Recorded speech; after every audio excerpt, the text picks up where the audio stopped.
చిగురించిన ఆశలతో వికసించిన మనసులతో వెళ్ళెదము ప్రమిదలతో యేసుని సన్నిధికి. చిగురించిన ఆశలతో వికసించిన మనసులతో వెళ్ళెదము ప్రమిదలతో యేసుని సన్నిధికి.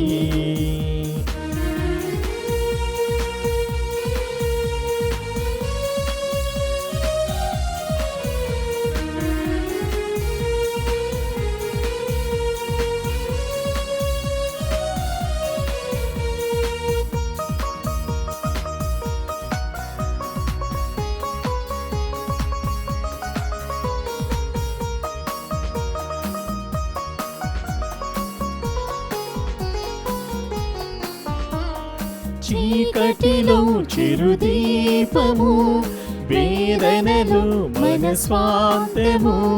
చీకటిలో చిరుదీపము, వేదనలు మన స్వాంతము. దివ్యమైన స్నేహము, శాంతినిచ్చు దైవము. దివ్యమైన స్నేహము, శాంతినిచ్చు దైవము. చిగురించిన ఆశలతో వికసించిన మనసులతో వెళ్ళుదము ప్రమిదలతో యేసుని సన్నిధికి. చిగురించిన ఆశలతో. క్రీస్తునాథునియందు ప్రియమైన సహోదరి సహోదరులారా, నేటి దివ్య బలి పూజలో ఈ ఉద్దేశాల కోసం ప్రత్యేకంగా ప్రార్థించుదాం. అమెరికా డాలస్ దివ్యవాణి టీవీ దివ్య బలి పూజ స్థిర నిర్దాతలు చంద్రకళ బోయపాటి వినోద్ రెడ్డి పుట్టినరోజు జరుపుకుంటున్న బోయపాటి నేహారెడ్డికి దేవుని దీవెనలు, ఆయురారోగ్యములు, మంచి భవిష్యత్తు దయచేయమని యేసు తిరుహృదయం పేరిట కృతజ్ఞత బలి పూజ కుటుంబ సభ్యులు సమర్పిస్తున్నారు. ఈనాటి దివ్య బలి పూజలతో పాటు జపమాల, కరుణ జపమాల, దివ్య సప్రసాద ఆరాధన, క్రీస్తు సందేశ కార్యక్రమంలో ప్రత్యేకంగా వీరి విద్యాసనం కోసం సమర్పించబడుతున్నవి. వీరి కొరకు ప్రత్యేకంగా ప్రార్థించుదాం. హైదరాబాద్ అగ్రపీఠం సనత్ నగర్ విచారణ క్రీస్తుశేషులు ఏరువ మేరీ ప్రణిత గారి ఆత్మకు నిత్య విశ్రాంతి చేకూరాలని కోరుతూ దివ్యబలి పూజను ఏరువ ఆనందమ్మ కుటుంబ సభ్యులు సమర్పిస్తున్నారు. విశాఖపట్నం అగ్రపీఠం గాజువాక విచారణ ఆళ్ళ కొండలరావు గారు 38 సంవత్సరాలు ఆర్టీసీలో ఏడీసీగా విధులు నిర్వహిస్తూ పదవి విరమణ చేస్తున్న సందర్భంగా వీరికి దేవుని దీవెనలు, ఆయురారోగ్యములు, తలంపు నెరవేర్లని కోరుతూ కృతజ్ఞత బలిపూజ విజయలక్ష్మి, సరోజని, పావనతేజ, సుమశ్రీ, పూజేష్ నాయుడు కుటుంబ సభ్యులు సమర్పిస్తున్నారు.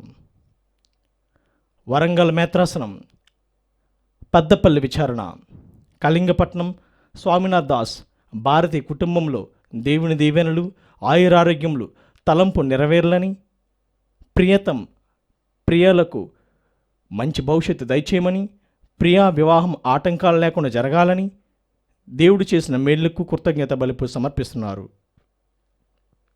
విశాఖపట్నం అగ్రపీఠం బుచ్చిరాజుపాలెం విచారణ క్రీస్తుశేషులు కదుపుకొట్ల ప్రకాశ్రావు గారి 100వ జయంతి సందర్భంగా వీరి ఆత్మకు మరియు చిన్నమ్మ గారి ఆత్మకు నిత్య విశ్రాంతి చేకూర్లని కోరుతూ పల్లా ప్రభాకర్ రావు, జసింతరాణి, శ్రీకాంత్, శిరీష, శ్రీధర్, సోనియా కుటుంబ సభ్యులు సమర్పిస్తున్నారు. వీరి ఉద్దేశాల కోసము అదేవిధంగా మనందరి ఉద్దేశం కూడా జోడించి ఈ దివ్య బలి పూజలో భక్తి శ్రద్ధలతో పాల్గొందాము.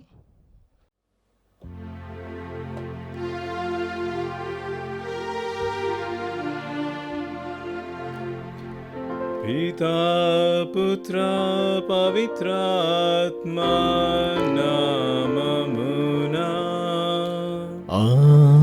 ఆమేన్.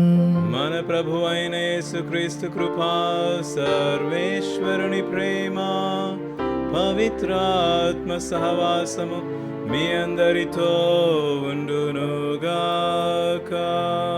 మీ ఆత్మతోను ఉండునుగాక.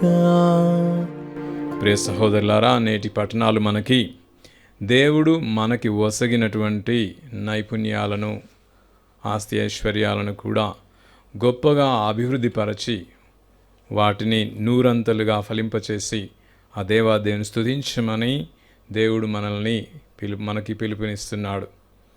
అదేవిధంగా పునీత పౌలు గారు కూడా మన జీవితాలలో గుర్తుంచుకోవాల్సినటువంటి విషయాల గురించి గొప్పగా చెప్తున్నాడు.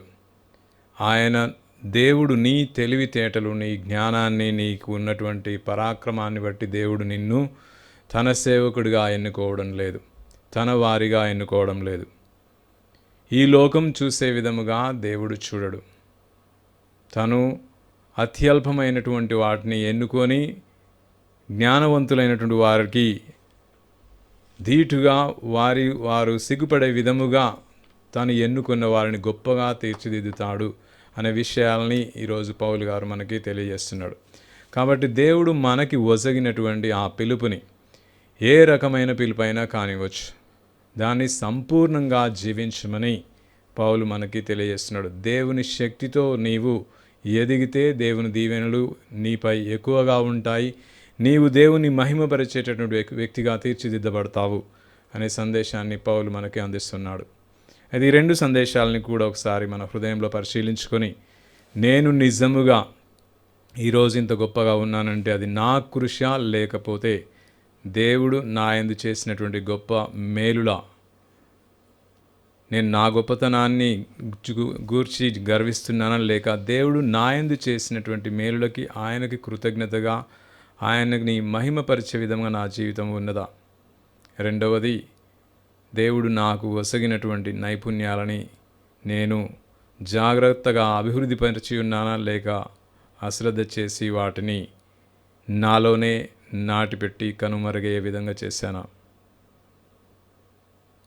ఈ రెండింటిని తలంచుకుంటూ మనం చేసినటువంటి అజాగ్రత్తకు గాను దేవుని క్షమాపణ కోరుకుందాం.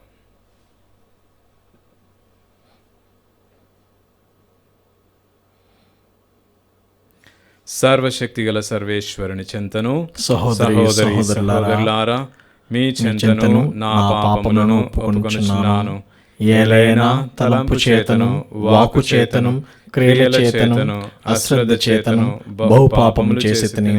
ఇది నా తప్పు, ఇది నా తప్పు, ఇది నా గొప్ప తప్పు. అందుచేత నిత్య కన్యకైన పరిశుద్ధ మరియమాతను, సకల దూతలను, పునీతులను, సహోదరి సహోదరులారా, మిమ్మును నా కొరకు మన ప్రభువైన సర్వేశ్వరుని ప్రార్థింపలేనని బ్రతిమాలుకొనుచున్నాను. సర్వశక్తిగల సర్వేశ్వరుడు మనకు దయ చూపి మన పాపములను మన్నించి మనలను నిత్య జీవమునకు చేర్చుదురుగాక. ఆమేన్. ప్రభువా దయ చూపుము, ప్రభువా దయ చూపుము. క్రీస్తువా దయ చూపుము, క్రీస్తువా దయ చూపుము. ప్రభువా దయ చూపుము, ప్రభువా దయ చూపుము. ప్రార్థించుదము. ఓ సర్వేశ్వరా, మీరు విశ్వాసుల మనస్సులను ఏకైక లక్ష్యము మీద నిలిపించుదురు. కావున మీ ప్రజలు మీరు ఆజ్ఞాపించిన దానిని ప్రేమించినట్లును, మీరు వాగ్దానము చేసిన దానిని కాంక్షించినట్లును అనుగ్రహింపుము. స్థిరము కాని ఈ ప్రపంచములో ఉన్నను నిజమైన ఆనందము లిఖించు స్థలములపైననే హృదయములు లగ్నమై ఉండునట్లు కరుణింపుము.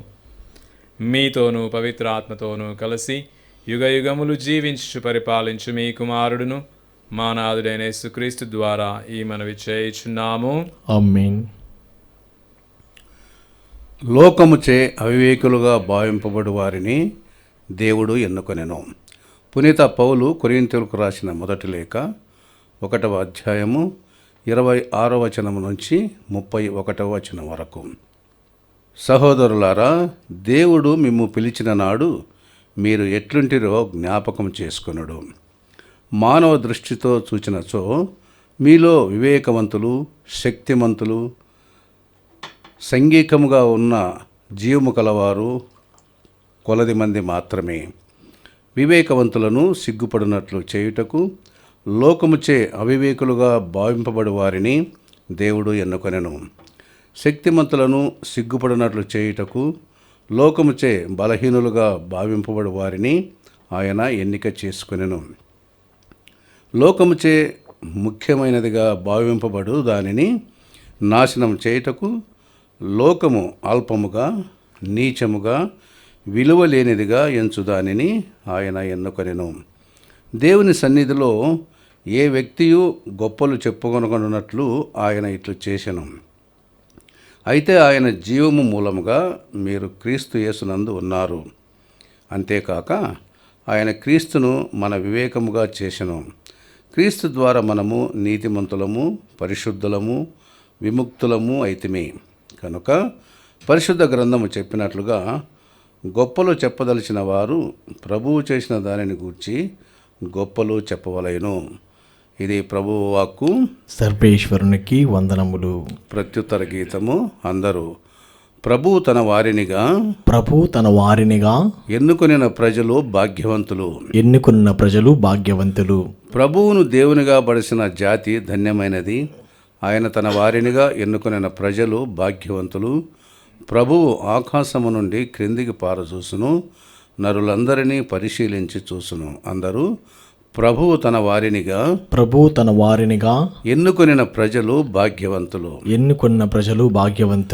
ప్రభువు మాత్రము తనకు భయపడు వారిని, తన కరుణను నమ్ముకొనిన వారిని సుస్థిర ఆదరముతో చూచును.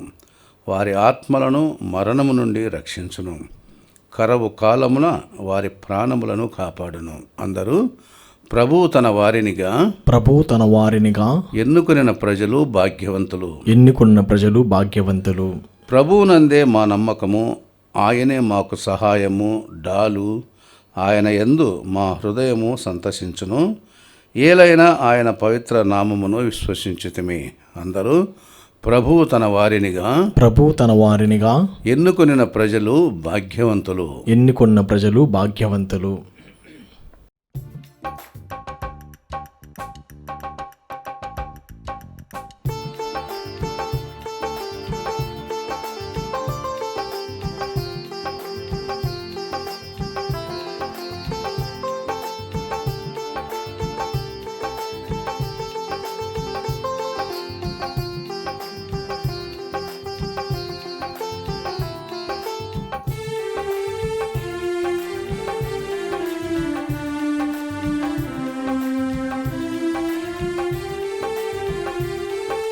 మనసులకానందము గొలిపి సువిశేష సుధామయ వేదము ఇది. మనసులకానందము గొలిపి సువిశేష సుధామయ వేదము ఇది. హల్లెలూయా హల్లెలూయా హల్లెలూయా హల్లెలూయా హల్లెలూయా హల్లెలూయా హల్లెలూయా హల్లెలూయా. మనసులకానందము గొలిపి సువిశేష సుధామయ వేదము ఇది.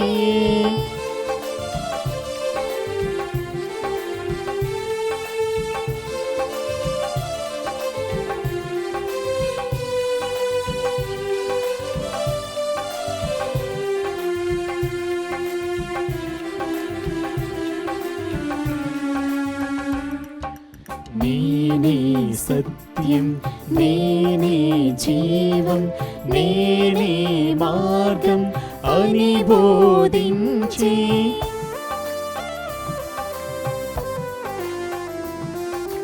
నేనే సత్యం, నేనే జీవం, నేనే మార్గం అని బోధించి ధర్మమూర్తివై దరవెలసిన మన ధర్మమూర్తివై దరవెలసిన మన యేసునాథుని మధురవాణి విన మనసులకానందము గొలిపి సువిశేష సుధామయ వేదము ఇది.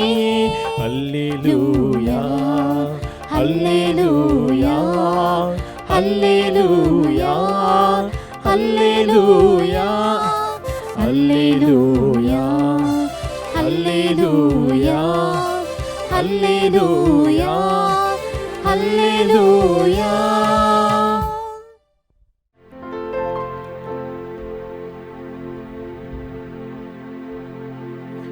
ప్రభు మీతో ఉందురుగాక. మీ ఆత్మతోను ఉండునుగాక. పునీత మత్తయి గారు రాసిన సువిశేషములోని భాగము. ప్రభువా మీకు మహిమ కలుగునుగాక. మత్తయి సువార్త 25వ అధ్యాయము 14వ వచనం నుండి 30వ వచనం వరకు. యేసు శిష్యులతో ఈ ఉపమానమును చెప్పెను. ఒకడు దూరదేశమునకు ప్రయాణమైపోవచ్చు సేవకులను పిలిచి తన ఆస్తిని వారికి అప్పగించెను. వారి వారి సామర్థ్యమును బట్టి ఒకనికి 5 లక్షలు, మరి ఒకనికి 2 లక్షలు, ఇంకొకనికి 1 లక్ష వరహాలను ఇచ్చి వెళ్ళెను. 5 లక్షల వరహాలను పొందినవాడు వెంటనే వెళ్ళి వ్యాపారము చేసి మరి 5 లక్షలు సంపాదించెను. అట్లే 2 లక్షల వరహాలను పొందినవాడు మరి 2 లక్షలను సంపాదించెను. కానీ 1 లక్ష వరహాలను పొందినవాడు వెళ్ళి నేలను త్రవ్వి తన ప్రభు ధనమును దాచెను. చాలా కాలము గడిచిన తరువాత ఆ సేవకుల యజమానుడు తిరిగి వచ్చి వారితో లెక్కలు సరిచూచుకొన ఆరంభించెను. 5 లక్షల వరహాలు పొందిన సేవకుడు మరి 5 లక్షల వరహాలను తెచ్చి, స్వామి, తమరు నాకు 5 లక్షల వరహాలను ఇచ్చితిరి, ఇదిగో మరి 5 లక్షలు సంపాదించితిని అనెను. అప్పుడు ఆ యజమానుడు వానితో, మంచిది, నీవు ఉత్తముడవు, నమ్మిన బంటువు, స్వల్ప విషయములందు శ్రద్ధ వహించితివి కనుక అనేక విషయములను నీకు అప్పగింతును. నీ యజమానుని ఆనందములో నీవు పాలు పంచుకొనుము అనెను. 2 లక్షల వరహాలను పొందినవాడు వచ్చి, స్వామి, మీరు 2 లక్షల వరహాలను ఇచ్చితిరి గదా, ఇదిగో మరి 2 లక్షలు సంపాదించితిని అనెను. అప్పుడు ఆ యజమానుడు అతనితో, మంచిది, నీవు ఉత్తముడవు, నమ్మిన బంటువు, స్వల్ప విషయములందు శ్రద్ధ వహించితివి కనుక అనేక విషయములను నీకు అప్పగింతును. నీ యజమానుని ఆనందములో పాలు పంచుకొనుము అనెను. పిదప 1 లక్ష వరహాలను పొందినవాడు వచ్చి, అయ్యా, నీవు కఠినుడవనియు నేను ఎరుగుదును. నీవు నాటని చోట కోయువాడవు, విత్తనములు చల్లని చోట పంట కూర్చుకొని వాడవు కనుక నేను భయపడి వెళ్ళి నీ 1 లక్ష వరహాలను భూమిలో దాచితిని. ఇదిగో నీ ధనమును నీవు తీసుకొనుము అని పలికెను. అప్పుడు ఆ యజమానుడు వానితో, ఓరీదుష్ట సేవక, సోమరి, నేను నాటని చోట పంట కోయు వాడనని, విత్తనములు చల్లని చోట పంట కూర్చుకొని వాడనని నీవు ఎరుగుదు కదా. అట్లయినా నా ధనమును వడ్డీకిచ్చి ఉండవలసినది.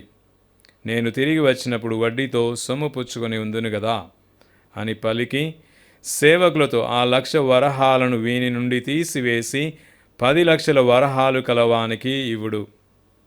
ఉన్న ప్రతి వానికి ఇంకనూ ఇవ్వబడును. అప్పుడు అతనికి సమృద్ధి కలుగును.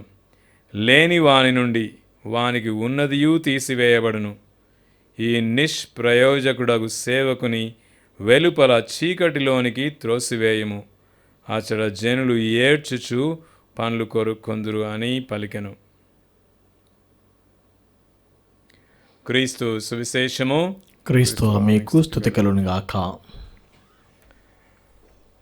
ప్రియ సహోదరి సహోదరులారా, నేడు మనము మొదటి పట్టణంలో విన్నట్లుగా దేవుడు మనల్ని మన తెలివి, జ్ఞానము, శక్తి, యుక్తిని బట్టి తన కార్యానికి మనల్ని ఎన్నుకోడు. ఇది మనుషులైతే ఈ లోకానికి చెందినటువంటి మనుషులైతే ఈ విధమైనటువంటి నిర్ణయాలు తీసుకుంటారు. లీడర్గా ఎవరిని ఎన్నుకోవాలంటే చాలా యుక్తి గలవాన్ని, శక్తి గలవాన్ని, డబ్బు ఉన్నవాన్ని, జ్ఞానం ఉన్నవాన్ని అని అందరూ కూడా నాయకునికి ఉండవలసిన లక్షణాలని వరుసగా రాసుకుంటూ వస్తారు. అంతేకాని బుద్ధి లేని వాన్ని, బలహీనుణ్ణి, నిర్ణయాలు సరిగా తీసుకోలేనటువంటి వాని పేరు ఎవరు కూడా రాయరు. ఇది లోక విధానము. కానీ దేవుని విధానము దీనికి సంపూర్ణంగా వ్యతిరేకంగా ఉంటుంది. మనం విన్నాం, జ్ఞానము, శక్తి, ఉన్నతమైనటువంటి జన్మ కలవాలని ఈ లోకం ఎన్నుకుంటుంది. దానికి వ్యతిరేకంగా దేవుడు జ్ఞానము లేనివని, అవివేకవంతులని, బలహీనులని, శక్తి లేనటువంటి వాళ్ళని, సామాన్యమైనటువంటి జన్మని కలిగినటువంటి వారిని దేవుడు ఎన్నుకుంటున్నాడు. మరి ఇది నిజమేనా అని మనము బైబిల్ గ్రంథాన్ని పరిశీలించినట్లయితే అది నిజమే అని మనకి తెలుస్తుంది. పౌలు గారు ఈరోజు క్రొత్తగా తనకు తెలిసినటువంటి జ్ఞానాన్ని రాయడం లేదు. బైబిల్ మొత్తంలో యావే దేవుడు తన ప్రజలకి తెలియజేసినటువంటి విషయాలని మరొకసారి క్షుణ్ణంగా తెలియజేస్తున్నాడు. మనుషులు రాను రాను జీవితంలో వాళ్ళు గమనించేది నేనే సంపాదించుకున్నాను, నేనే కష్టపడ్డా. మనం వింటాం, యేసు ప్రభువు కూడా ఒక ఉపమానాన్ని చెప్తాను. ఓ నా ఆత్మమా, నీకు కావలసినవన్నీ ఉన్నవి, తినుము, త్రాగుము, నిద్రపోము, ఇంకా పెద్ద భాండాగాలను కట్టుకొను అనే విధంగా ఆయన ఆ ఉపమానాన్ని మనం చూస్తున్నప్పుడు అక్కడ నాది, నేను అనేటటువంటి పదాలని ఎక్కువ సార్లుగా వాడడం మనం గమనిస్తున్నాం. అంటే ఆయనకి తను చేసినటువంటి పని మీద, తన సంపాదన మీదనే, తన మీదనే దృష్టి ఉంది తప్ప తనకి ఇవన్నీ కూడా దీవెనగా వసగినటువంటి దేవుని మీద ఆయన మనసు లేకుండా పోతుంది. అందుకనే మరుసటి రాత్రి, ఓరి దుష్టుడా, ఈ రాత్రికే నీవు నీ లెక్కలు చెప్పవలసిన ఉన్నది అన్నప్పుడు ఆ మనిషి అవన్నీ కూడా వదిలేసి తనతో తీసుకువెళ్ళేది ఏమీ లేదు అని, తను శక్తి లేనటువంటి వాడు, బలహీనుడని తెలుసుకుంటున్నాడు. మన జీవితము కూడా అలానే ఉంటుంది. మనం ఎప్పుడైతే నేనే సంపాదించుకున్నాను, నా కష్టం మీదనే నేను ఆధారపడ్డాను, దేవుడు నాకు పెద్దగా ఏమి చేయలేదనేటటువంటి మనస్తత్వంతో మనం జీవిస్తుంటే అవి తప్పు అని మనం గమనించుకోవాలి. మనం చేసే ప్రతి పనిలో కూడా దేవుని హస్తం ఉంది, దేవుని దీవెన ఉంది. నీవు లేచి శ్వాస పీలుస్తున్నావున్న రాత్రంతా కూడా నీ అవయవాలన్నీ సరిగ్గా పనిచేసే విధంగా ఆ దేవుని దీవెన నీపై ఉంది అని ఉదయం లేవగానే నీవు దేవునికి కృతజ్ఞత తెలపాల్సిన అవసరం ఎంతో ఉంది. కాబట్టి మనం గమనించవలసింది ఏంటంటే, దేవుడు ఏమి లేమి నుంచి కూడా సకలాన్ని సృష్టించాడు. ఇదే సృష్టి ఆరంభంలో మనం చూస్తాం, అక్కడ ఏమీ లేదు. శూన్యం నుంచి దేవుడు సకలాన్ని కూడా సృష్టించి ఉన్నాడు. కాబట్టి శూన్యం నుంచి కూడా దేవుడు ఎంతో గొప్పమైన విషయాల్ని ఆయన చేయగలడు, నీ ప్రమేయం లేకుండానే అని మనం గమనించుకోవాలి.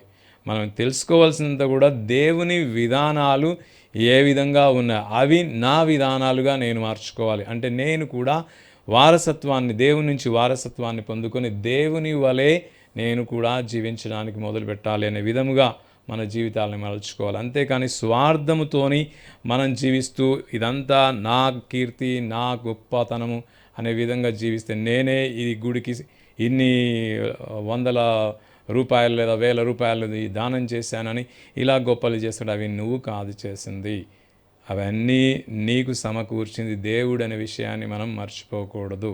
అందుకనే పౌలు, నీవు ఏదైనా నీ గురించి కానీ, నీ జీవితాన్ని గురించి కానీ, ఈ లోకంలో జరిగిన విషయాల గురించి కానీ గొప్పగా నువ్వు చెప్పాలనుకుంటే మొట్టమొదటిగా నీ దేవునిలోనే నీవు నీ గొప్పతనాన్ని చాటి చెప్పు అని ఈ యొక్క పట్టణాన్ని ఈరోజు ఆయన ముగిస్తున్నాడు. గొప్పలు చెప్పదలసిన వాడు ప్రభు చేసిన దాని గురించి గొప్పలు చెప్పవలేను, నేను కాదు, నన్ను ఎన్నుకున్న దేవునిది ఆ గొప్పతనం అనేది మనం గమనించాలి. తర్వాత దేవుడు మన పాత నిబంధనని గమనించుకున్నట్లయితే అత్యల్పుల్ని ఎన్నుకొని ఆయన ఉన్నతుల్ని చిన్నవారిగా చేస్తూ ఉన్నాడు. సమూయేలు ప్రవక్త ఇజ్రాయెల్ ప్రజలకు రాజుని ఎన్నుకోవడానికి సౌలుని తిరస్కరించిన తర్వాత వెళ్తున్నప్పుడు అక్కడ దావీదు గృహానికి వెళ్ళినప్పుడు వాళ్ళ అన్నయ్యలు చాలా బలశాలిగా, తెలివిగల వాళ్ళుగా, జ్ఞానములలాగా కనిపిస్తూ ఉన్నారు. కానీ దేవుడు వారిని ఎన్నుకుని సాధారణమైనటువంటి సామాన్య స్థితిలో ఉన్నటువంటి దావీదుని ఎన్నుకుంటున్నాడు. అటు తర్వాత వారి శత్రువుల్ని ఓడించడానికి కూడా ఇక్కడ దేవుడు నిన్ను ఎన్నుకున్నాడు కాబట్టి నీవు మంచి కత్తి, ఢాలు ఇవన్నీ ధరించి నీవు మన శత్రువు అయినటువంటి గొలియాతు మీద యుద్ధం చేయాలని మిగతా వాళ్ళందరూ దావీదుగా అవన్నీ తొడుగుతూ ఉంటే ఇవి నాకు బరువుగా ఉన్నాయని వాటన్నిటిని కూడా వదిలేసి తను నమ్ముకున్నటువంటి దేవుడు నన్ను ఎన్నుకున్నాడు, యావే దేవుడు నన్ను ఎన్నుకున్నాడు కాబట్టి నాకు ఆయన ఏది బహుకరించాడో దానితోనే నేను యుద్ధం చేస్తానని చిన్న రాయి, గులక రాయిని తీసుకొని గొప్ప బలశాలి అయినటువంటి గొలియాతుని ఆయన నేలకు కూలుస్తున్నాడు. రాజుతో యుద్ధం చేయాలంటే కత్తి, డాలు, బలం అన్నీ ఉండాలి, తూకముగా ఉండాలని మనం భావిస్తాం. కానీ దేవుడు చేసేటటువంటి నిర్ణయాలు చిన్న గులక రాయి చాలు. ఈ విధంగా ఉంటుంది దేవుని నిర్ణయాలన్నీ. ఎందుకంటే తనే అవన్నీ చేసేది. ఆ రాయి ఎక్కడ ఎవరికి తగాలో నిర్ణయించేది కూడా దేవుడు. కాబట్టి మనం అతి అల్పులమైనటువంటి కూడా మనతో దేవుడు చేసే కార్యాలు ఈ విధంగానే ఉంటాయి. చిన్నవారిని, అమాయకుల్ని, అజ్ఞానుల్ని ఎన్నుకొని దేవుడు గొప్ప కార్యాలను చేస్తూ జ్ఞానవంతులు సిగ్గుపడే విధముగా ఆయన తన నిర్ణయాలు తీసుకుంటున్నాడు. కాబట్టి మనం గుర్తించవలసింది మన బలమంతా దేవునిలోనే ఉంది అనేది మనం ఎప్పుడు కూడా గుర్తుంచుకోవాలి. మనపై స్వార్థం, నేనే చేసుకున్నాననేటువంటి గర్వం మనలోకి వచ్చినట్లయితే ఆ రోజే మనం కుప్పకూలిపోతాము. అటు తర్వాత మనం గమనించినట్లయితే యుద్ధానికి వెళ్ళేటటువంటి సంసోను కూడా కత్తి, డాలు ఇవన్నీ పట్టుకొని, ఈట పట్టుకొని వెళ్ళట్లేదు. చచ్చిపోయినటువంటి గాడిద దవడ బొక్కను పట్టుకొని ఫిలిస్తీన్లపై యుద్ధానికి వెళ్తున్నాడు. అక్కడ యుద్ధం గెలిచి వస్తున్నాడు. ఏముంది సంసోన్ చేతిలో? గాడిద ఎండిపోయినటువంటి ఆ దవడపు ఎముక. అది తీసుకొని ఎవరు యుద్ధం చేస్తారని మనం నవ్వుకుంటాం ఈరోజు. కానీ దాంతోనే యావే దేవుడు తన ప్రజలకి ఫిలిస్తీన్లపైన యుద్ధాన్ని, గెలుపుని ఆయన వసగుతూ ఉన్నాడు. దేవుని చేతిలో నీవు ఉంటే అసాధ్యం అనుకున్నది కూడా సుసాధ్యం చేసి అందరూ ఆశ్చర్యపడే విధంగా దేవుడు మన జీవితాల్లో తన మహిమని తెలియపరుస్తాడు.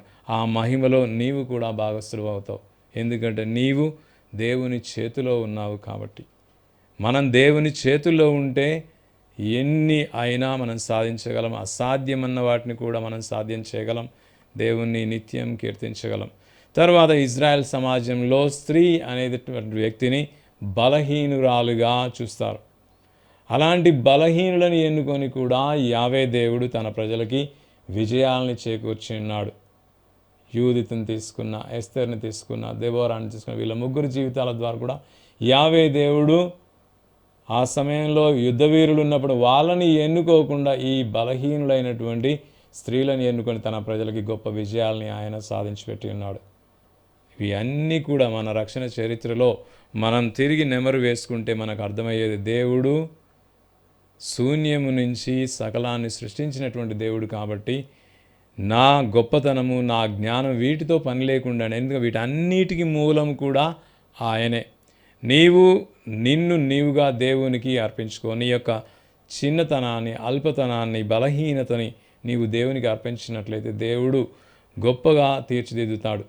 మనందరికీ కూడా మన జీవితాల్లో దేవుడు ఎన్నుకొన్నవారు ఇక్కడ మీ యొక్క పిలుపుని మీరు జీవించమని పౌలు గారు మనకి సెలవిస్తున్నాడు.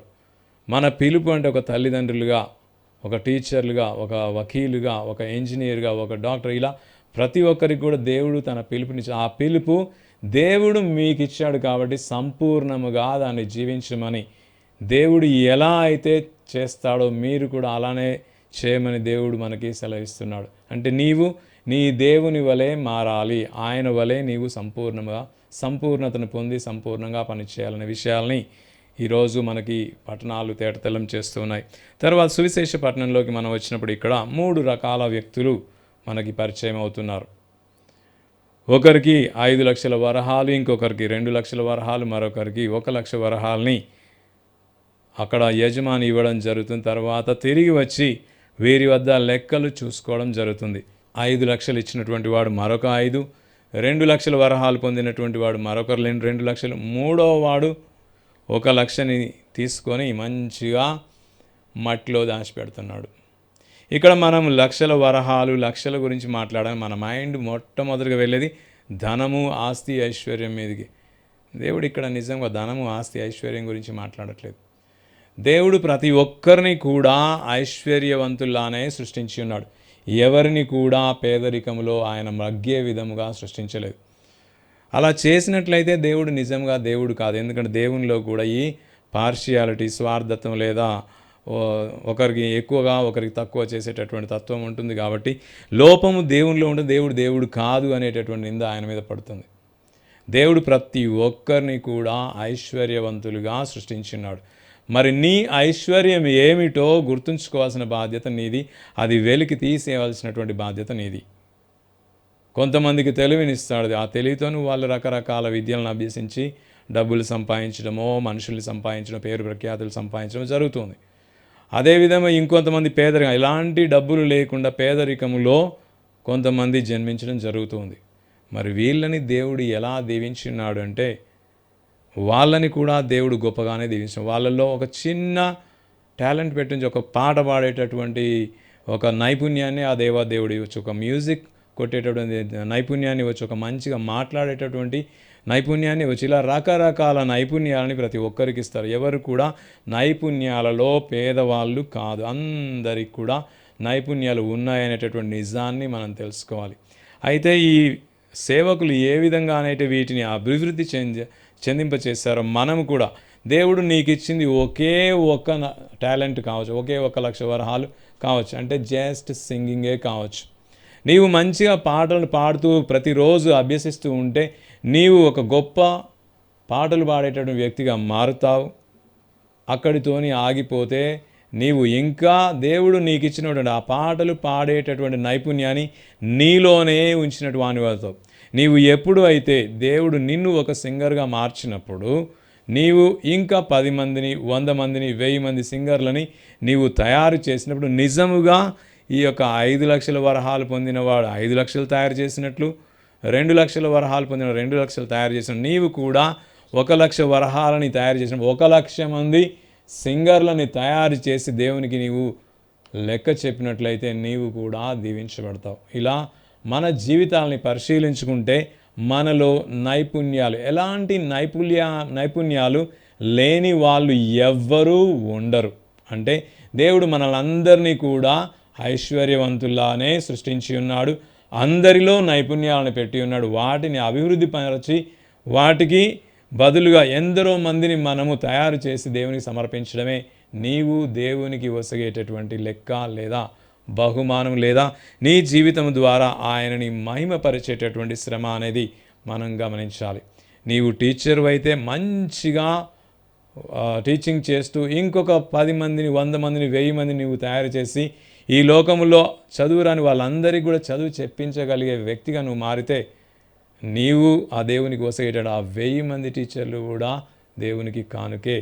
అదేవిధముగా ఒక లాయర్ అయితే ఇంకా నీతి నిజాయితీగా ఈ యొక్క లాని ప్రాక్టీస్ చేసేటువంటి లాయర్లను నువ్వు ఎక్కువ తయారు చేస్తుంటే ఆ విధముగా కూడా దేవుని రాజ్యాన్ని స్థాపించేటువంటి వ్యక్తిగా నీవు మారుతావు. దేవుని మహిమని నీవు చాటి చెప్పగలుగుతావు.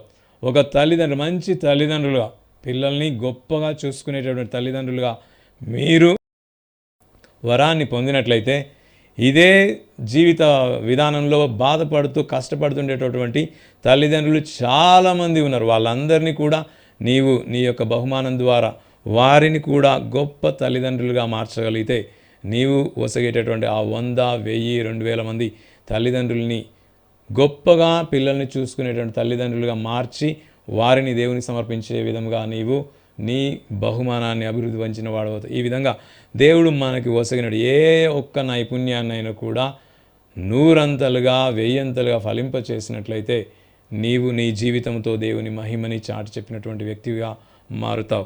కాబట్టి మనందరం గుర్తుంచుకోవాల్సింది ఏంటంటే మనకి ఒసగబడినటువంటి ఒక చిన్న నైపుణ్యాన్ని కూడా గొప్పగా తీర్చిదిద్దినట్లయితే దేవుడు గొప్ప బహుమానాలని మనకి ప్రసాదించబోతున్నాడు. గొప్ప బాధ్యతల్ని మనకి ఒసగించబోతున్నాడు. 1000 మంది మంచి తల్లిదండ్రులు నీ చేతుల్లో ఉన్నట్లయితే 1000 మంది ఇంటూ 4 పిల్లల్ని పెట్టుకుంటే 4000 మంది పసిపిల్లలకి గొప్ప పేరెంటింగ్ వరాన్ని నువ్వు ఇవ్వగలిగి ఉంటావు. దేవుని రాజ్యంలో ఆ పిల్లలందరినీ కూడా పవిత్రులుగా తీర్చిదిద్దేటటువంటి తల్లిదండ్రుల్ని తయారు చేసినటువంటి వాడవుతావు. గొప్ప బాధ్యతని దేవుడు నీకు అప్పగించబోతున్నాడు. ఇలా ఏ వాక్ ఆఫ్ లైఫ్ మనం తీసుకున్నా కూడా మనకి దేవుడిచ్చినటువంటి ఆ వరాల్ని అభివృద్ధి పరిచినట్లయితే దేవుని మహిమని మనం గొప్పగా చాటి చెప్పగలుగుతాం. కాబట్టి మనం దేవుడు మనకు ఒసగినటువంటి యొక్క గొప్ప వరాల్ని ఫస్ట్ గుర్తించకపోవడం మనం చేసినట్టు తప్పుగా భావించినట్లయితే నిజముగా గుర్తించేటటువంటి స్వభావాన్ని, అనుగ్రహాన్ని దయచేయమని ఆత్మదేవుడు మనలో నిరంతరం జీవిస్తూ మనల్ని ప్రేరేపిస్తూ దేవుని మహిమ కొరకు పాటుపడే వ్యక్తులుగా మనల్ని తీర్చిదిద్దమని ప్రార్థించుదాం. సర్వశక్తిగల పరమపిత తిరుసభ కొరకు ప్రార్థిస్తున్నాము. తిరుసభని పాలిస్తున్నటువంటి ఫ్రాన్సిస్ జగద్గురు గారిని ఆశీర్వదించమని, ఆయనకు మంచి ఆయురారోగ్యములు ప్రసాదించమని వేడుకొంచున్నాము. ఆయన వాక్ పరిచర్య ద్వారా యావత్ తిరుసభను మీ సన్నిధికి చేర్చే భాగ్యాన్ని అతనికి దయచేయమని వేడుకొంచున్నాము.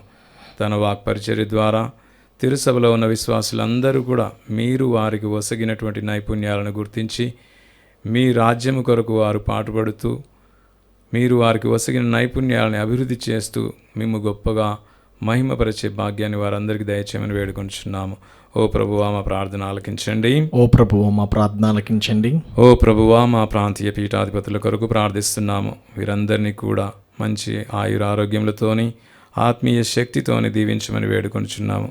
వారి ప్రబోధము ద్వారా తిరుసభలో ఉన్న ప్రతి ఒక్క విశ్వాసి కూడా మీ చెంతకు చేరి మిమ్ము స్తుతించే భాగ్యాన్ని వారు పొందే విధముగా దీవించమని వేడుకొంచున్నాము. ఓ ప్రభువా మా ప్రార్థన ఆలకించండి. ఓ ప్రభువా మా ప్రార్థన ఆలకించండి. ఓ ప్రభువా మీరు ఏర్పాటు చేసినటువంటి ఈ యొక్క దివ్యవాణి ఛానల్ కొరకు ప్రార్థిస్తున్నాము. ఈ ఛానల్ ద్వారా ఆధ్యాత్మికంగా ఎదుగుతున్నటువంటి బిడ్డలందరినీ కూడా ఆశీర్వదించమని వేడుకొంచున్నాము. ఈ ఛానల్లో పనిచేస్తున్నటువంటి సిబ్బందిని ఆశీర్వదించమని, వారికి మంచి ఆయురారోగ్యములు దయచేయమని, అదే విధముగా ఈ యొక్క ఛానల్ని సపోర్ట్ చేస్తున్నటువంటి దాతలందరినీ కూడా దీవించమని వేడుకొంచున్నాము. వారందరికీ మీ ఆశీస్సులను దయచేసి వారు కూడా మీరు వారికి ఒసగినటువంటి వరాలలో అభివృద్ధి చెందుతూ మేము స్తుతించే భాగ్యాన్ని, మేము మహిమపరిచేటువంటి భాగ్యాన్ని దయచేయమని వేడుకొంచున్నాము.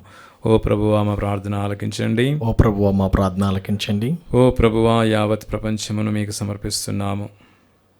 మేము దినదినము అనుభవిస్తున్నటువంటి దుఃఖాలను, కష్టాలను, ఆనందాలను, సంతోషాలను అన్నిటిని కూడా మీకు సమర్పిస్తున్నాము.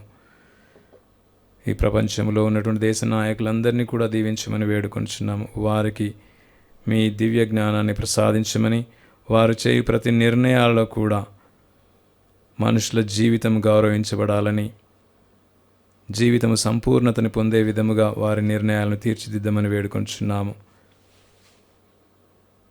మనిషి నిరంతరం మీ ప్రేమను చాటి చెప్తూ స్వార్థాన్ని వీడి మీ ప్రేమను ఇతరులకు చాటి చెప్పే విధముగా వారికి మనసులో, ఆలోచనలో దయచేయమని వేడుకొంచున్నాము. ఓ ప్రభువా మా ప్రార్థన ఆలకించండి. ఓ ప్రభువా మా ప్రార్థన ఆలకించండి. మన వ్యక్తిగత అవసరాల కొరకు ప్రార్థించుదాం.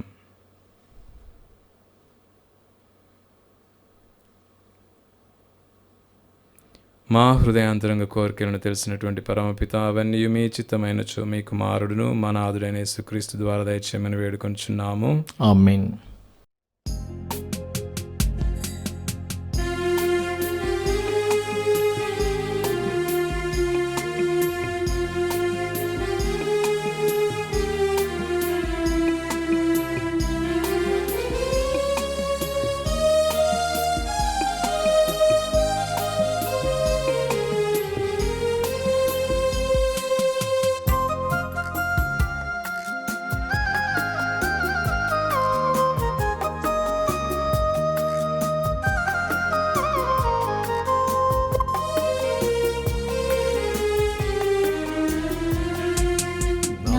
హృదయము నీకు అర్పణం, నా జీవితం నీకు అంకితం. నా హృదయము నీకు అర్పణం, నా జీవితం నీకు అంకితం. చీకొను దేవా దయతో నన్ను, చీకొను దేవా దయతో నన్ను దీవించుమయ్యా కృపతో నేడు, దీవించుమయ్యా కృపతో నేడు. నా హృదయము నీకు అర్పణం, నా జీవితం నీకు అంకితం.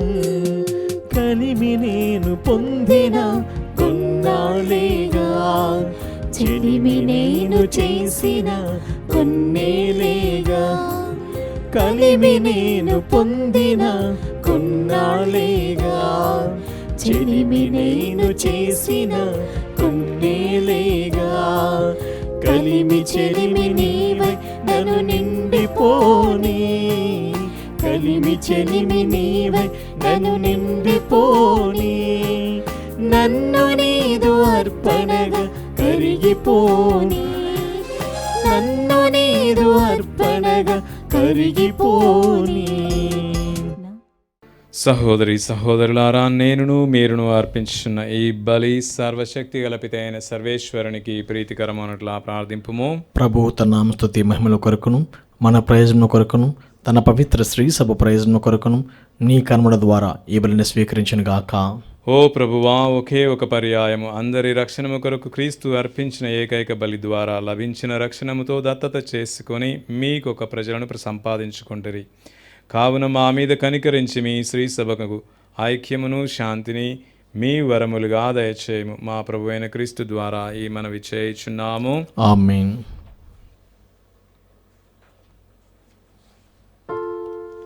ప్రభువు మీతో ఉందురుగాక, మీ ఆత్మతోనూ ఉండునుగాక. మీ మనస్సులను ఉన్నతమునకు త్రిప్పుము. ప్రభు వైపు త్రిప్పినాము. మన దేవుడైన ప్రభువునకు కృతజ్ఞత తెలుపుదము. కృతజ్ఞత తెలుపుట యుక్తము, న్యాయము. ప్రభు అయిన దేవా, పావన పిత, సర్వశక్తి గల నిత్య సర్వేశ్వర, మేము ఎల్లప్పుడూ ఎచ్చోటను మీకు కృతజ్ఞతావందనములు చెల్లించుట యుక్తము, న్యాయము, ధర్మము, రక్షణదాయకము. ఈ దినము పరిశుద్ధ మరియమాతను శ్రీ సభమాతగా కొనియాడుచు మిమ్ము స్తుతించి సన్నతించి మహిమపరచున్నాము. ధన్య కన్య అయిన మరియమాతను తగిన గౌరవ మర్యాదలతో కొనియాడుచు తల్లి అయిన శ్రీ సభను కీర్తించుచున్నాము. మరియమాత దైవ వాక్కును తన నిష్కలంక హృదయములోనికి స్వీకరించుట ద్వారా తన కన్య గర్భమున ప్రభువుని మోయు యోగ్యతను పొందెను. సృష్టికర్తకే జన్మనిచ్చి తొలి శ్రీ సభకు అంకురార్పణము గావించెను. ఆమె దైవ ప్రేమ నిబంధనమైన శిలువతో పాటు క్రీస్తు ప్రభుని మరణము ద్వారా మోక్ష జీవితమునకు జన్మనొందిన సకల మానవాళిని తన బిడ్డలుగా భావించెను. ఆమెను అపోస్తులందరూ మీరు వాగ్దానము చేసిన పవిత్రాత్మ రాకడకై నిరీక్షించు ప్రార్థించు శ్రీ సభకు ప్రతీకగా ఉండునట్లు చేసితరి. ఆమె మోక్ష మహిమలోనికి కొనిపోబడినను తన మాతృప్రేమతో యాత్రిక శ్రీసభతో పయనించుచు రానున్న మహిమాన్వితమైన ప్రభు రోజు వరకు సంతసముతో శ్రీసభ సభ్యులను పరలోకమునకు నడిపించును. కావున సకల పునీతులతోనూ దూతలతోనూ ఏకమై నిరతము మేము కీర్తించి స్తుతించుట ఎట్లనగా, దళాధిపతి అయిన సర్వేశ్వరుడు పవిత్రుడు పవిత్రుడు పవిత్రుడు, పరలోకమును భూలోకమును నీ మహిమతో నిండి ఉన్నవి. మహోన్నతం నా హోసన్న, ప్రభువు నామమును వేయించేవాడు ధన్యుడు. మహోన్నతం నా హోసన్న. ఓ ప్రభువా, మీరు నిక్కముగా పవిత్రులు, సర్వ పవిత్రతకు ఊటయు మీరే. కనుక మీ పవిత్ర ఆత్మ ద్వారా ఈ కానుకలను పరిశుద్ధపరచ బ్రతిమాలుకొనుచున్నాము. ఈ విధమున ఇవి మా కొరకు మా ప్రభువైన యేసుక్రీస్తు శరీర రక్తములు అగునుగాక.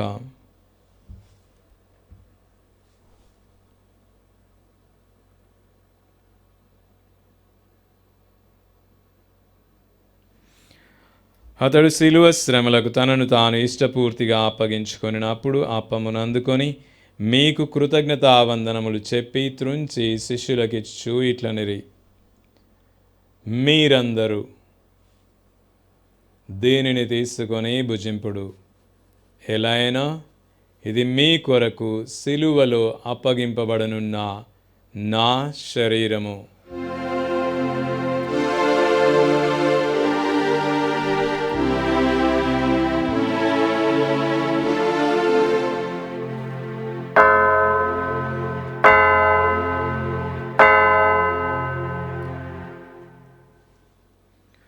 ఆ విధముగానే భోజనానంతరము పాత్రమునందుకొని మరలా మీకు కృతజ్ఞతావందనములు చెప్పి శిష్యులకిచ్చుచు ఇట్లనిరి, మీరందరూ దీనిని తీసుకొని దీని నుండి పానము చేయుడు. ఎలైనా ఇది నూతన నిత్య నిబంధన యొక్క నా రక్తపు పాత్రము. ఇది మీ కొరకును అనేకుల కొరకును పాప పరిహారార్థమై శిలువలో ధారబోయబడును.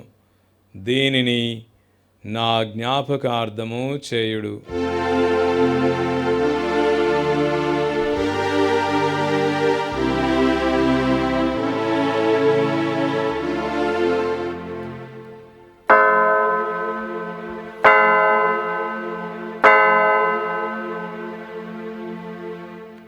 ఇది విశ్వాస రహస్యము.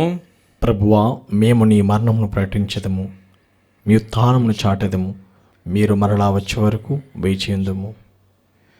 కనుక తండ్రి, క్రీస్తు మరణమును ఉత్థానమును స్మరించుచు జీవమునొసగు ఈ అప్పమును రక్షణ పాత్రమును మీకు సమర్పించుచున్నాము. మీ సముఖమున నిలిచి మీకు పరిచర్య చేయుటకు మమ్ము పాత్రులనుగా చేసినందుకు మీకు వందనములు తెలుపుచున్నాము. క్రీస్తు శరీర రక్తములందు పాలివారమగు మమ్ము పవిత్ర ఆత్మ ద్వారా ఐక్యపరచమని బ్రతిమాలుకొనుచున్నాము. ఓ ప్రభువా, ప్రపంచమంతటా వ్యాపించి ఉన్న మీ శ్రీ సభను జ్ఞాపకముంచుకొనుము. మా ఫ్రాన్సిస్ జగద్గురువును, మా పూలంతోని పీఠాధిపతిని, గురువులందరితో పాటు మమ్మును మీ ప్రేమయందు పరిపూర్ణులను చేయుము. మీరు ఈ లోకం నుండి పిలుచుకొనిన మీ సేవకులను జ్ఞాపకముంచుకొనుము. జ్ఞాన స్నానము ద్వారా క్రీస్తు మరణములో భాగస్థులైన వీరు అతని ఉత్థానమందును పాల్గొనుగాక. ఉత్థానమగుదుమని నమ్మికతో చనిపోయిన మా సహోదరీ సహోదరులను, మీ కనికరమందు చనిపోయిన వారందరినీ జ్ఞాపకముంచుకొనుము. వారిని మీ దివ్య ప్రకాశములోనికి చేర్చుకొనుము. మా అందరిపై దయచూపి దేవుని కన్య తల్లియగు మరియమాతతోనూ పునీత అపోస్తులతోనూ ఆది నుండి మీకు సేవ చేసిన పుణ్యాత్ములందరితోనూ మాకు నిత్య జీవితములో భాగమును దయచేయుము. అప్పుడు వారితో కలిసి మేము మీ కుమారుడు యేసుక్రీస్తు ద్వారా మిమ్ము స్తుతించి మహిమపరచుదుము.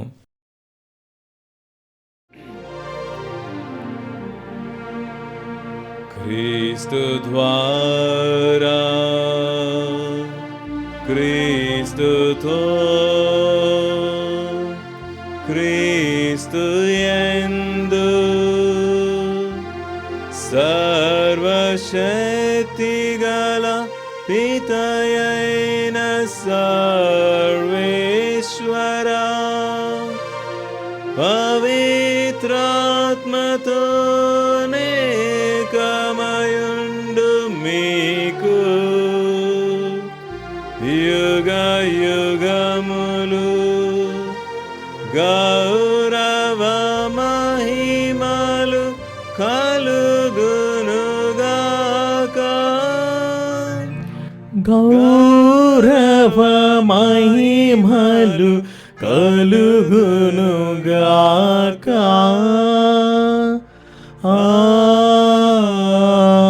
ఆమేన్. ఆమేన్.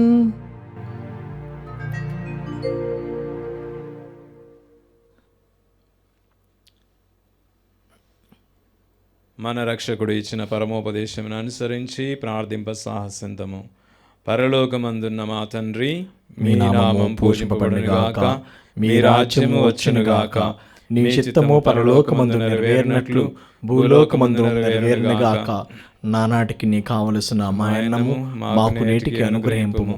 మా యొద్ద అప్పుపడిన వారిని మేము మన్నించినట్లు మా అప్పులను మీరు మన్నింపుము. మమ్ము శోధనయందు ప్రవేశింపనివ్వక కీడులో నుండి మమ్ము రక్షింపుము. ప్రభువా, అన్ని కీడుల నుండి మమ్ము రక్షింపుము. మా ఈ రోజులలో మాకు శాంతిని ప్రసాదింపుము. మీ దయానుగ్రహము వలన పాపము నుండి మమ్ము విముక్తులను చేసి అన్ని కలతల నుండి సర్వదా కాపాడుము. మేము మోక్షానందమును మా రక్షకుడగు యేసుక్రీస్తు ఆగమమును నిరీక్షించుచుందుము. ఏలయనా నిరంతరము నీదే రాజ్యము, నీదే అధికారము, నీదే మహిమ.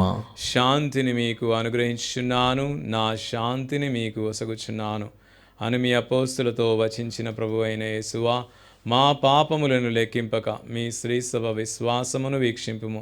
మీ చిత్త ప్రకారము మీ సభకు శాంతిని ఐక్యమును అనుగ్రహింపుము. యుగ యుగములు జీవించు పరిపాలించడి వారా. ఆమేన్. ప్రభుని శాంతి సమాధానము ఎల్లప్పుడు మీ అందరితో ఉండునుగాక, నీ ఆత్మతోనూ ఉండునుగాక. ఒకరికొకరము సమాధానము తెలుపుకుందము. సర్వేశ్వరుని గొర్రెపిల్ల, లోక పాపములను పరిహరించు ప్రభువా, మాకు దయచూపుము. సర్వేశ్వరుని గొర్రెపిల్ల, లోక పాపములను పరిహరించు ప్రభువా, మాకు దయచూపుము. సర్వేశ్వరుని గొర్రెపిల్ల, లోక పాపములను పరిహరించు ప్రభువా, మాకు శాంతిని దయచేయము.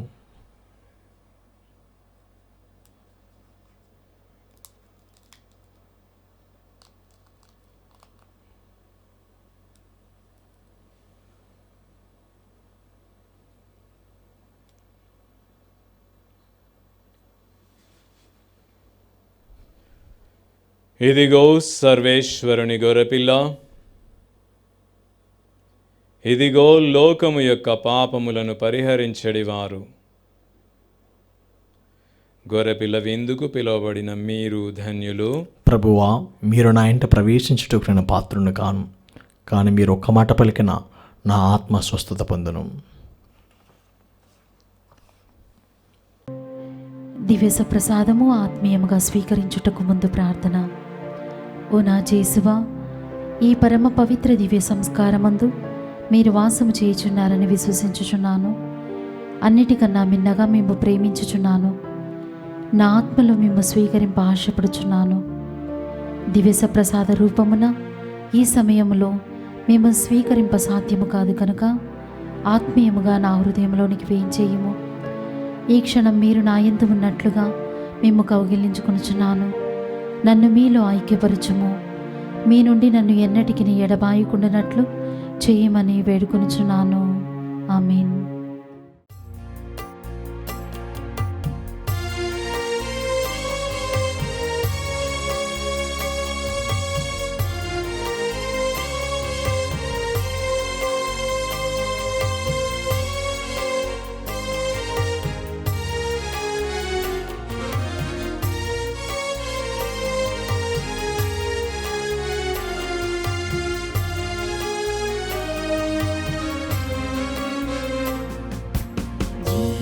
జీవమోసేగు ఆహారమా, దైవసుతుని బలిదానమా, దివ్య సత్ప్రసాదమా.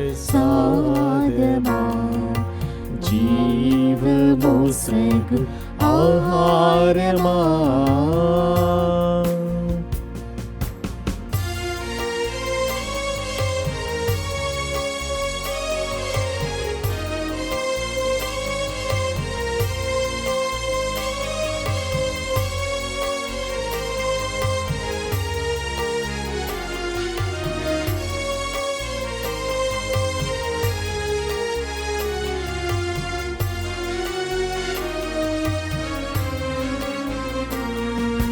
తనదు దివ్య శరీరము ధారాపాతముగా రక్తము,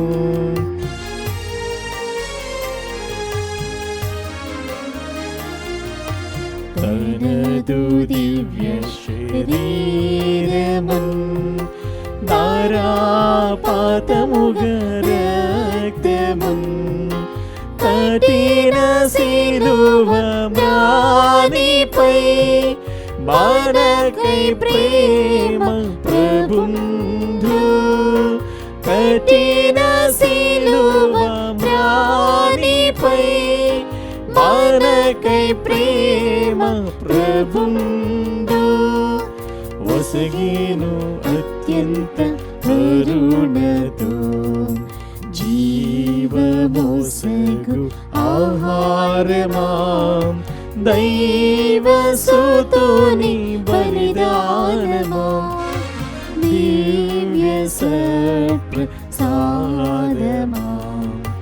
జీవమోసగు ఆహారమా. పునీతి ఇన్యాసు గారు చేసిన జపము. క్రీస్తుని ఆత్మమా నన్ను పరిశుద్ధపరచండి. క్రీస్తుని శరీరమా నన్ను రక్షించండి. క్రీస్తుని రక్తమా నాకు తృప్తి కలిగినట్లు చేయకరణించండి. క్రీస్తుని ప్రక్కలో నుండి కార్పణ నీళ్ళ నన్ను కడగండి. క్రీస్తు అనుభవించిన కష్టమా నాకు ధైర్యం కలిగినట్లు చేయండి. ఓ మంచి చేసువా, నా ప్రార్థన విని అవతరించండి. మీ గాయముల లోపల నన్ను దాచుకునండి. నేను మేము ఎడబాయినట్లు చెయ్యకండి. దుష్ట శత్రుల చేతిలో దొరకకున్నట్లు మీరు నన్ను కాపాడండి. నా మరణ సమయమందు మీరు నన్ను పిలుచుకునండి. నన్ను మీ సన్నిధికి రాచేయండి. అప్పుడు మీ పుణ్యులతో కూడా ముగింపులేని కాలము నేను మిమ్మల్ని స్తుతించుదును గాక. ఆమేన్. ప్రార్థించుదము. ఓ ప్రభువా, మీ అపరిమిత దయను మాపై చూపించి మా యందు మీ స్వస్థత కార్యమును పరిపూర్తి చేయుము. మాకు పరిపూర్ణతను వసగుము, మమ్ము సంరక్షింపుము. అప్పుడు అన్ని విషయములందును మేము మీకు ప్రీతి పాత్రులముగా జీవింపగలుగుదుముగాక.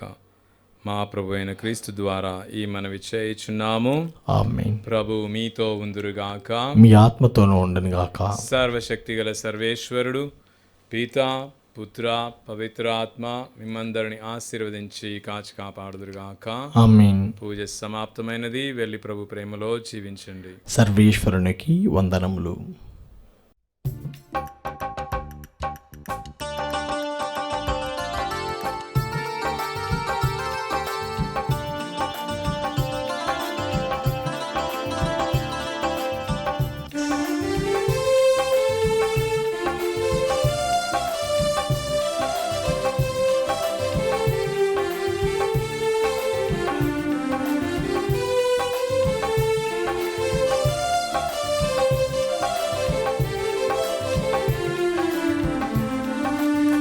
జనని మరియా చల్లని మాత, జగతికి జ్యోతివి యేసుని మాత. జనని మరియా చల్లని మాత, జగతికి జ్యోతివి యేసుని మాత. జనని మరియా చల్లని మాత.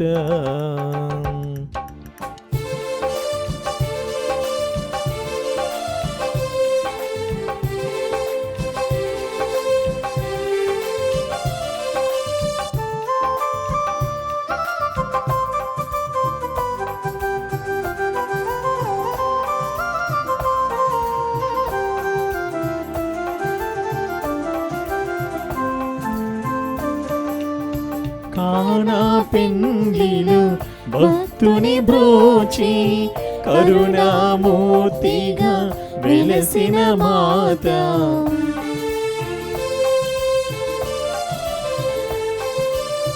కానా పెండ్లిలో భక్తుని బ్రోచి కరుణామూర్తిగా వెలసిన మాత. నిత్యము మాకై ప్రార్థన చేసి, నిత్యము మాకై ప్రార్థన చేసి, మమ్ముల కావుమా శ్రీ సభ మాత. మమ్ముల కావుమా శ్రీ సభ మాత. జనని మరియా చల్లని మాత, జగతికి జ్యోతివి యేసుని మాత. జనని మరియా చల్లని మాత.